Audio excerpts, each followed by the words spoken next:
ভগবান গণেশ হলেন বিঘ্ন বিনাশক। তিনি সিদ্ধিদাতা। সকল কর্ম আরম্ভ করার পূর্বে সিদ্ধিদাতা গণেশের আরাধনা করা হয়। ভগবান গণেশের আরাধনা করলে সকল বিঘ্ন দূরীভূত হয়, তা যে কোনো ক্ষেত্রেই হোক না কেন।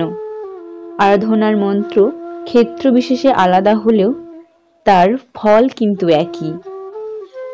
আজ আমরা যে মন্ত্রটি আলোচনা করব তার সকল কর্মের বিঘ্ন দূরীকরণে ফলপ্রসূ হয়। তাহলে চলুন জেনে নিই মন্ত্রটি।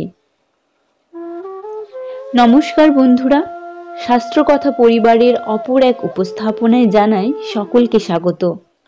আজকের উপস্থাপনা ভগবান গণেশের উদ্দেশ্যে নিবেদিত একটি মন্ত্র, যা বিবাহ, বিদ্যারম্ভ, গৃহপ্রবেশ এবং সংকটকালে শুদ্ধ মনে উচ্চারণ করলে অবশ্যই সর্বক্ষেত্রে বাধা দূর হবে।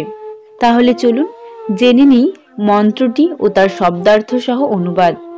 সুমুখশ্চৈকদন্তশ্চ কপিলগজকর্ণকঃ লম্বোদরশ্চ বিকটো বিঘ্ননাশগণাধিপঃ ধূম্রকেতুর্গণাধ্যক্ষ ভালচন্দ্রগজাননঃ দ্বাদশৈতানি নামানি यः पठेत् शृणुयादपि विद्यारम्भे विवाहे च प्रवेशे निर्गमे तथा संग्रामे संकटे चैव বিঘ্নস্তস্য না জায়তে।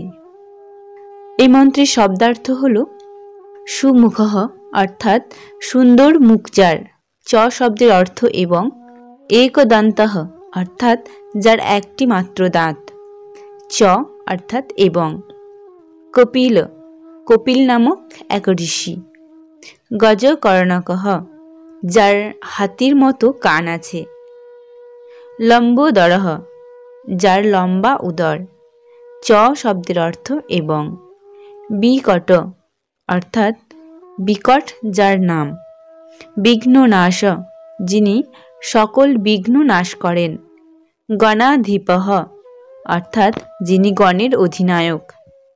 গণ হল ভগবান শিবের সৈন্য। ধূম্রকেতু গণাধ্যক্ষ অর্থাৎ এই দুটি হল ভগবান গণেশের নাম। ভালচন্দ্র যিনি কপালে চাঁদ ধারণ করেন, গজাননঃ যার মুখ হস্তির ন্যায়, দ্বাদশৈতানি অর্থাৎ এই 12টি, নামানি নামগুলি, য় যে বা যিনি, পঠেৎ শৃণুয়াৎ পাঠ করেন বা শ্রবণ করেন, অপি অর্থাৎ যদি, বিদ্যারম্ভে অর্থাৎ বিদ্যালয়ে গমনের পূর্বে, বিবাহে অর্থাৎ বিবাহের সময়, প্রবেশে অর্থাৎ গৃহপ্রবেশকালে, নির্গমে অর্থাৎ ত্যাগের পূর্বে। এখানে যে কোনো কর্মসূত্রে গৃহত্যাগের কথা বলা হচ্ছে। সংগ্রামে অর্থাৎ যুদ্ধকালে, সংকটে অর্থাৎ কোনো সমস্যা উপস্থিত হলে, বিঘ্ন অর্থাৎ বাধা, তস্য শব্দের অর্থ তার, ন জায়তে জন্মায় না। এই মন্ত্রের অনুবাদ হল সুমুখ, একদন্ত, কপিল, গজকর্ণক, লম্বোদর, বিকট, বিঘ্ননাশন, গণাধিপ, ধূম্রকেতু, গণাধ্যক্ষ, ভালচন্দ্র এবং গজানন। ভগবান গণেশের এই 12টি নাম যদি কেউ শ্রবণ বা পাঠ করেন তাহলে বিদ্যারম্ভে, বিবাহের সময়, গৃহপ্রবেশকালে বা কোনো কর্মসূত্রে গৃহত্যাগের কালে, যুদ্ধে সমস্যা উপস্থিত হলে তার কোনোরূপ বিঘ্ন জন্মায় না। অর্থাৎ ভগবান গণেশের এই 12টি নাম কেউ শুদ্ধ মনে উচ্চারণ করলে সর্বক্ষেত্রে তার বিঘ্ন দূরীভূত হয়। আমরা জেনে নিলাম ভগবান গণেশের বিঘ্ননাশক 12টি নাম, যা উচ্চারণ করলে সকল বিঘ্ন নাশ করেন স্বয়ং গণপতি।